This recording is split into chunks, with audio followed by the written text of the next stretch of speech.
अध्यात्म विज्ञान कोई धर्म या संप्रदाय नहीं है, ये स्पिरिचुअल साइंस है जो कुदरत के कानून पर आधारित है।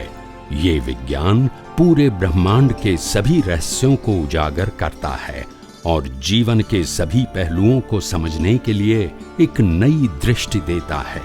इसी को आर्ट ऑफ विजन कहते हैं, दुनिया को देखने की एक नई दृष्टि, जो अध्यात्म विज्ञानी परम पूज्य स्वामी श्री कमलेशानंद जी के निर्देशन में सनातन सत्य का अनुसंधान कर हमारे जीवन को प्रकाशित करे। जय सच्चिदानंद। દરેક અવસ્થામાં 6 સનાતન તત્વો કેવી રીતે કામ કરે, આપણે કઈ રીતે ધ્યાનમાં રાખવું? અત્યારે નહીં રહેતો વાંધો નહીં, ખાલી 6 તત્વો છે એવું ધ્યાન રાખવાનું. અત્યારે કુદરતી રચના અને કુદરતી કાનૂન બે સમજવા પડે છે, પણ આ કુદરતી રચના કાનૂન થી છે. અત્યારે આપણે બધા ભેગા થાય કુદરતી રચના છે, કયા આધારે કુદરતી કાનૂન છે. કાનૂન ને આધારે કુદરતે ભેગા કર્યા, જે ભેગા થવાના છે ભેગા થવાના, જે નથી આવવાના નથી આવવાના, જે આઈને જતા રહે છે તે કુદરતી રચના. બધું શું છે? કુદરતી રચના. હવે આ જે કુદરતી રચના કુદરતી કાનૂન થી જે બની છે એની અંદર 6 તત્વો છે. 6 તત્વો સિવાય કોઈ અવસ્થા જીવની ના હોય. એટલે 6 તત્વોની અંદર કયા કયા આવે? આપણે અહીંયા બેઠા છે તો ચેતન તત્વ છે, જળ તત્વ છે, ગતિ સહાયક છે, સ્થિતિ સહાયક છે, ટાઈમ છે અને તો કોઈ અવસ્થા એવી હોય કે જેમાં 6 તત્વો ના હોય? એ જ કહું છું ને, એટલે તો છે જ ને, એ તો છે જ. તો પછી પણ આપણે પેલું એમ કે આ ભાઈ આ થયું ત્યાં ગતિ સહાય કે કર્યું બધું નહીં. લક્ષમાં રાખ. હજુ ત્યાં સુધીની જરૂર નથી તમારે લક્ષમાં રાખવાનું કે આ અવસ્થા 6 તત્વોથી બની છે અને કુદરતી કાનૂનને આધારે છે. આ અવસ્થા જે બની એમાં 6 તત્વો ઇન્ક્લુડ છે અને કુદરતી કાનૂનથી આ અવસ્થા બની છે. કાનૂન વગર તો ના બને. તત્વો તો પોતે ન્યુટ્રલ છે. તત્વો કઈ રીતે અવસ્થા બનાવે? પણ તત્વની વચ્ચે શું આવે છે? કાનૂન. એ કાનૂનથી અવસ્થા બને છે. લાખો લોકોને જન્મ આપવો, લાખો લોકોને મારવા, એ કુદરતનું કામ છે સાહેબ. જેમ જેમ સમાજની અંદર માનવ સંખ્યા વધે એમ બરબાદીના કારણો વધે. શું વધે? કારણ કે જગતમાં સાધનનું લિમિટેડ અને ડિમાન્ડ પછી શું થાય? અસમાનતા. શું આવે? અસમાનતા થાય એટલે શું થાય? પછી લૂંટફાટ, ચોરી, બિઝનેસ કરીને બોગસ બિઝનેસ, ફ્રોડ કરવા. શું કરે? એમાંથી પછી થોડા સંખ્યા વોર ને કારણે, ડિસીઝ ને કારણે, નેચરલ ડિઝાસ્ટર ને કારણે સંખ્યા પછી ઘટે એટલે થોડી પાછી હ્યુમેનિટી આવે. ખ્યાલ આવે? ના ખ્યાલ આવે? જैसे તમે વિજ્ઞાન તો લઈને આવેલા હતા, તો એવો કયો સંજોગ આવ્યો કે તમને ક્લિક થઈ? ક્લિક એટલે ખોટું થાય. ક્લિકમાં અમારો પુરુષાર્થ ના હોય, એનો ટાઈમ જ થાય. એ ધીસ ઇઝ નોટ અવર પુરુષાર્થ, એ રિઝલ્ટ કહેવાય. જેમ કોઈને કેવળ જ્ઞાન તો એ શું થયું? ખુલ્લું થયું. It's time decided by nature. નક્કી કુદરતે કર્યું છે કે આ વ્યક્તિને આ સમય આ સ્થળે આ અવસ્થામાં કેવળ જ્ઞાન થશે. પતી ગઈ વાત. પછી એ થયું તો એમાં એને શું કર્યું? It's a result. શું છે? રિઝલ્ટ. ખ્યાલ આવે? એમ અમને ખુલ્લું થયું. જેમ દાદા ભગવાનને 1958 ખુલ્લું થયું દર્શન, એવું અમને ખુલ્લું થયું. એના ટાઈમે ખુલ્લું થયું.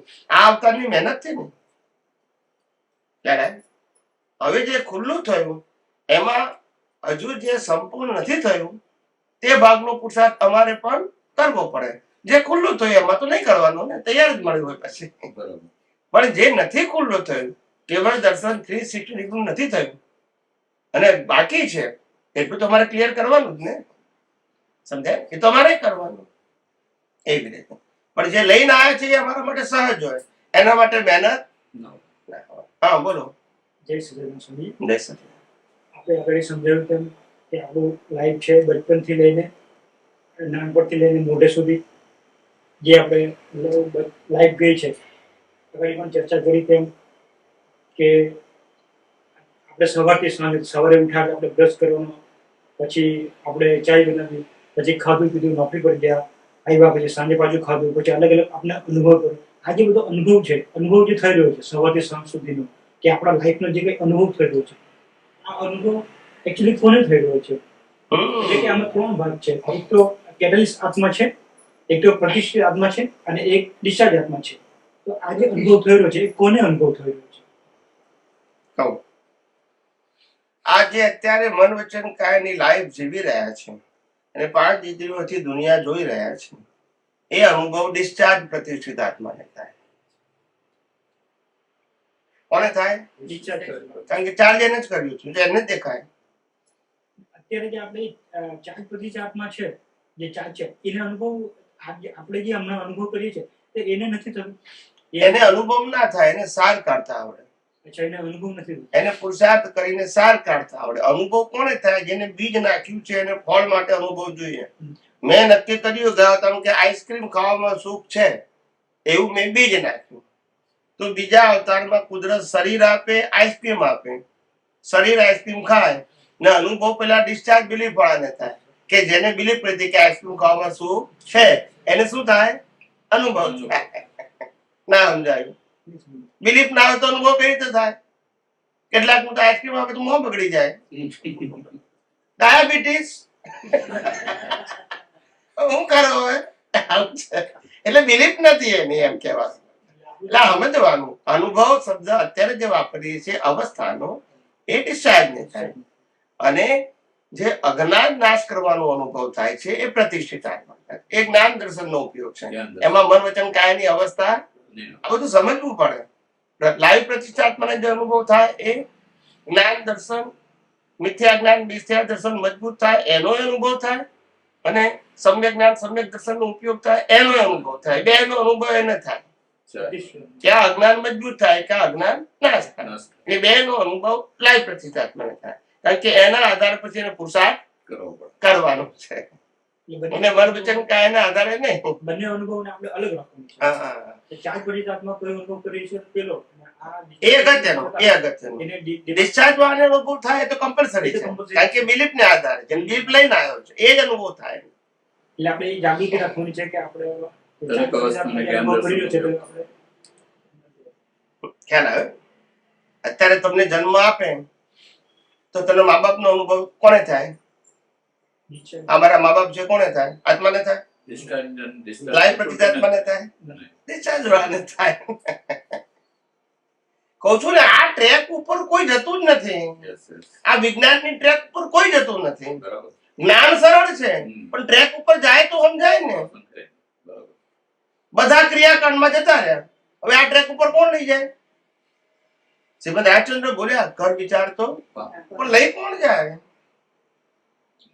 માર્ગદર્શન આપવા એ ખામી રહી. બાકી અઘરું નથી. સૌથી સરળમાં સરળ છે વિજ્ઞાન, સ્વામીજી ને સૌથી અઘરામાં અઘરું છે અજ્ઞાન. સૌથી અઘરું અજ્ઞાન છે.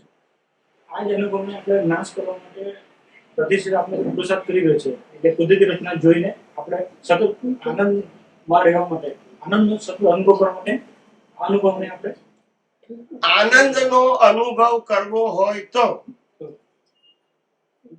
સિમ્પલ શબ્દ સમજી જાઓ, ઉપાધિનો અનુભવ ના કરવો. ઉપાધિ કોને કહેવાય પેલા એ સમજી જાઓ. ઉપાધિને ઇંગ્લિશમાં ડિગ્રી કહેવાય. શું કહેવાય? ડિગ્રી એટલે હું કોઈનો છોકરો છું એ ડિગ્રી કહેવાય. હું કોઈનો ભાઈ છું એ ડિગ્રી કહેવાય. હું કોઈનો બાપ છું એ ડિગ્રી કહેવાય. હું કોઈનો હસબન્ડ છું એ ડિગ્રી કહેવાય. એ ડિગ્રી અને સમાધિ બે હાથે ના હોય. ક્યાં ડિગ્રી વાળા પક્ષમાં બેસો, ક્યાં ડિગ્રી થી મુક્ત વાળા પક્ષમાં બેઠો. ડિગ્રી થી મુક્ત નો પક્ષ આત્માનો છે અને ડિગ્રી વાળો પક્ષ પ્રકૃતિનો છે. બે હાથે ના બેહાય. બે ભલે હાથે હોય પણ બેવા એક જ જગ્યાએ. ઉપાધિમાં બેસવાનું ને સમાધિની અનુભૂતિ કરવાની ક્યારે ના થાય. સમજાય છે? હા, સાથે ભલે હોય પણ અલગ રાખવું. દ્રષ્ટિથી અલગ. સમજાય છે? ઉપાધિ પ્રકૃતિને તો હોય પણ હું પ્રકૃતિ નથી તો મને કેમ? એ પ્રશ્ન ના થવો જોઈએ. પ્રશ્ન પણ આપણે આ ટ્રેક ઉપર ગયા જ નહીં. આ વિજ્ઞાનની ટ્રેક ઉપર જ ના ગયા. સમજાય છે? આ તો બહુ ઝીણી ઝીણી વાતો છે બધી. સ્વામીજી જ્ઞાન દર્શનના આપણને એ જ જોતું છે કે આ ટ્રેક જે છે ઉકલી ગઈ છે, એ કુદરતી રચના. કુદરતી રચના. કુદરતી રચના છે. આપણે પેલી ટ્રેક પકડવાની છે. Yes. એના માટે આપણે પુરુષાર્થમાં જઈને કુદરતી રચના અત્યાર જોવાની સુધી શું હતું જોવાનું. કે શરીર છે તો આત્મા છે અને શરીર છે તો સંજોગો છે, એવી સમજણ હતી. બરોબર. શરીર છે તો જ આત્મા છે અને શરીર છે તો સંજોગો છે. નહીં તો સંજોગે નથી, અને સંજોગ. એવું જ્ઞાન આટલા અવતારોમાં ફિટ થયેલું. હવે જ્ઞાનીએ દ્રષ્ટિ આધાર બદલ્યો. હવે આધાર કીધો આત્મા છે તો શરીર છે. ના સમજાય? Yes. આત્માની હાજરી છે તો શરીર. આત્મા છે તો શરીર છે, આત્મા છે તો સંજોગો છે. નહીંતર શરીરને પરિવાર હોય અને શરીર હોય પણ આત્મા ના હોય તો સંજોગો નહીં. મરજાને 6 દિવસ રાખો સંજોગ ના કહેવાય. બોલતા નથી. કહેવાય? ના કહેવાય. આખું સેન્ટર બદલી નાખ્યું. પહેલા સેન્ટર આ હતું, હવે શું થઈ ગયું? આત્માને સેન્ટર કરે. હું છું તો શરીર છે, હું છું તો મન વિચાર કરે છે, હું છું તો વાણી બોલે છે, હું છું તો વર્તન કરે છે, હું છું તો ભોગવટો છે, હું છું તો બાળપણ, યુવાની ને બુઢાપા છે, હું છું તો જન્મ, જીવન અને મૃત્યુ છે. હું નથી તો કઈ નથી. પણ હું એટલે આત્મા, હું એટલે શરીર. નહીં. શરીરને જન્મ, જીવન, મૃત્યુ છે મારી હાજરીમાં, પણ મને એ સેન્ટરમાં શું આવી ગયું? પેલા સેન્ટરમાં શું હતું? શરીર. સમજાયું કે નહીં? આવું જ્ઞાન આખી ટ્રેક જ બદલી નાખે. સામાન્ય વ્યક્તિઓને આ બધી વસ્તુની ખબર ના પડે. એને તો એક ક્રિયા આપી કર્યા કરે, બચારા મગજ મારી જ નહીં. એની એટલી કેપેસિટી નથી વિચાર કરવાની, નથી કેપેસિટી. આ તો મેં કહ્યું કે આ વિજ્ઞાન થિંકરો માટે છે. કોના માટે? વિચારકો માટે, જે ઊંડું ચિંતન મનન કરી શકે છે એના માટે સાયન્સ છે. બાકી ના સમજાતું તો જે કરતા હોય કર્યા કરવાનું. કે વિજ્ઞાન બધા માટે કમ્પલસરી રામ વખતે નતું, કૃષ્ણ વખતે નતું, મહાવીર વખતે નતું. સમજાય છે? આ જ વિજ્ઞાન તે વખતે હતું. તે રામ અને કૃષ્ણે આખી જીવનમાં 5 વ્યક્તિઓ આગળ પ્રવચન નથી કર્યું. ના સમજાય? સમજાય છે ને? કોઈને ઇન્ટરેસ્ટ જ ના હોય તો શું કરે? ક્યાંથી આપવા જાય? લેવા વાળું હોય તો આપે ને સતયુગમાં પણ આ હાલત હતી. એટલે આ વિજ્ઞાન બધા માટે છે એવું માનવાનું નહીં. માત્ર થિંકર માણસો માટે અને ઓપન માઇન્ડ ના છે એના માટે છે. ઓપન માઇન્ડ એટલે શું? કે મારી ક્ષમતા નથી પણ તમે કંઈક સમજાવવા માંગતા હો તો હું સમજવા તૈયાર છું. એને ઓપન માઇન્ડ નો કહેવાય. પણ એમ કે મારે આના સિવાય બીજું સાંભળવું જ નથી, તો એને મારે શું કરવાનું? બોલતા નથી. એના માટે વિજ્ઞાન, જેને દરવાજા જ બંધ કર્યા છે એને શું કરીએ? ખ્યાલ આવ્યો? ક્યાં તો થિંકર હોવો જોઈએ, ક્યાં તો ઓપન માઇન્ડ. બસ આ બે જ કન્ડિશન છે. ના સમજાય પણ ઓપન માઇન્ડ નો છે તો સમજાવવા તૈયાર છું, પણ જેને સમજવું નથી એને હું કશું કરી આપું? નહીં. સમજાય છે? એટલે આ તો કઈ ઉત્કૃષ્ટ પ્રકારની પુણ્ય હશે ત્યાં વિજ્ઞાન તમને સાંભળવા મળે છે. નહીં તો સાંભળવા નહીં મળે. ભવિષ્યમાં લોકો કહેશે કે તમે પ્રત્યક્ષ જોયા હતા, એમને કહેશે. અત્યારે ખબર નહીં પડે. સમજાય છે? જયારે દાદા ભગવાન મામાની પૂરમાં રહેતા હતા ને ત્યારે 300 જૈનોના ઘર હતા. એકે ઓળખી ના હતું. 50 વર્ષ રહ્યા તોય ના સમજાયું. પડોશમાં આવ્યો પણ કરે શું? એવી ઓળખાણ થાય એવી પુણ્ય જોઈએ ને. ઘેર બેઠે ગંગા હોય તોય ના પામે, કારણ કે પુણ્ય નહીં ને. મહાવીરના ધર્મપત્ની કેમ ના પામ્યા? રામ મોક્ષે ગયા, સીતા નથી ગયા. આ જ્ઞાન, આ વિજ્ઞાન સમજે એના માટે છે. ના સમજે એના માટે તો બાકીના માર્ગો છે જ ને. પાપ પુણ્ય માર્ગ કોઈ ના પાડે છે? તમે વિચાર તો કરો કે તમારા આટલા વર્ષ થઈ ગયા, આટલા વર્ષમાં તમે ગમે એટલા ધર્મગુરુને મળ્યા હશો, ગમે એટલા પુસ્તકો વાંચ્યા હશે, કોઈ આ ટ્રેક ઉપર લઈ ગયું છે? કોઈ ના. બધાનું એક જ પાપ પુણ્ય ને પ્રાયશ્ચિત અને ધર્મનું ફોર્મેટ એને ફોલો કરો. બીજું કોઈ વાત જ ના હોય. ફોર્મેટ ને ફોલો કરો અને પાપ પુણ્ય ને પ્રાયશ્ચિત નું મહત્વ સમજી લો, પતી. બીજી કોઈ વાત ના હોય. આ તો વિજ્ઞાન ખુલ્યું તે કુદરતનો પાડ માનો. અમે તો નિમિત્ત છે. વિજ્ઞાન કે અમારું નથી, કુદરતનું છે. અમારા નિમિત્તે ખાલી શું થાય છે? વ્યક્ત થાય છે. સમજાય છે? બસ. એટલે આવું વિજ્ઞાન સાંભળવા મળવું, વક્તાની પણ પાત્રતા હોય, એમ શ્રોતાની પણ તો કામ થાય, નહીંતર ના. એટલે આવું. એટલે અમે તો અહીંયા આગળ આધ્યાત્મ વિજ્ઞાનમાં સંખ્યાનું મહત્વ જ ખલાસ કરી નાખ્યું છે. નો રેકોર્ડ એટ ઓલ. એને પામવું હોય પામે, ના પામવું હોય ના પામે, પછી ગયું એની મરજી. આપણે કઈ ગણવાનું છે કેટલા વધ્યા ને કેટલા ઘટ્યા? રેકોર્ડ જ નહીં તો પછી ખ્યાલ આવ્યો? ઘરના સભ્યોને 5 ને સંભાળતા દમ નીકળી જાય છે. તો આ 5000 ને કેમ ના સંભાળવા? રેકોર્ડમાં હોય તો, રેકોર્ડમાં હોય તો તમે જવાબદાર છો. અહીં તો રેકોર્ડ જ નહીં ને. કોઈ જવાબ ફરી ક્યારે પધારવાના હવે? એ તો હવે આવતા વર્ષે 24 માં જ થાય. તમારે પ્રોગ્રામ હોય ત્યાં આવવું પડે. પછી હું બધી જગ્યાએ એક વખત જ જોઉં છું, 2 વખત ના જવાય. અત્યારે 60, 70, 80, 90 સેન્ટર થઈ ગયા ભારતમાં. બધે તો પછી ક્યાંથી પહોંચાય? અને પછી 4 મહિના હું વિદેશ જતો, પછી બધે નહીં પહોંચાય ને. સમજાય છે? તોય આટલું સતત ફરું છું ત્યારે હું હમણાં મહિનો આરામ કરું તો શું થાય? અમારે જેવાનો ઉદ્ધાર ના થાય. આટલું ફરું છું તો થાય ને સાહેબ. હજુ હમણાં જ વિદેશમાંથી સપ્ટેમ્બર મહિનામાં આવ્યો છું. તરત જ આપણે 8 દિવસની શિબિર કરી, તરત આપણે આ સત્સંગ શરૂ કર્યો. છેક માર્ચની 5 તારીખ સુધી બધું ફિક્સ થઈ ગયું છે. માર્ચની અમે કુદરતને પ્રાર્થના કરી કે મારું સ્વાસ્થ્ય સારું રાખજો, અને અમે અમારો રોલ ચાલુ રાખીશું. બરાબર છે? પછી જે પામે સાચા, ના પામે એ સાચા. આપણે શું કરીએ? આપણે કોઈ એવોર્ડ લેવાનો છે ને આપણો કોઈ દાવો નથી. મારું કામ સમજાવવાનું છે, સમજવાનું કામ તમારું છે.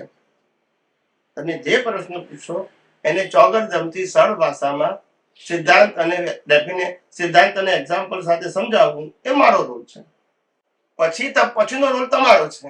પછી મારો, એટલે દાદા ભગવાન કહેતા હતા કે અમે ખટપટિયા છે. અમે ખટપટિયા,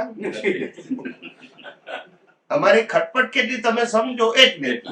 પછી ઉપયોગ કરો કે નહીં અમારે જોવાનું નહીં.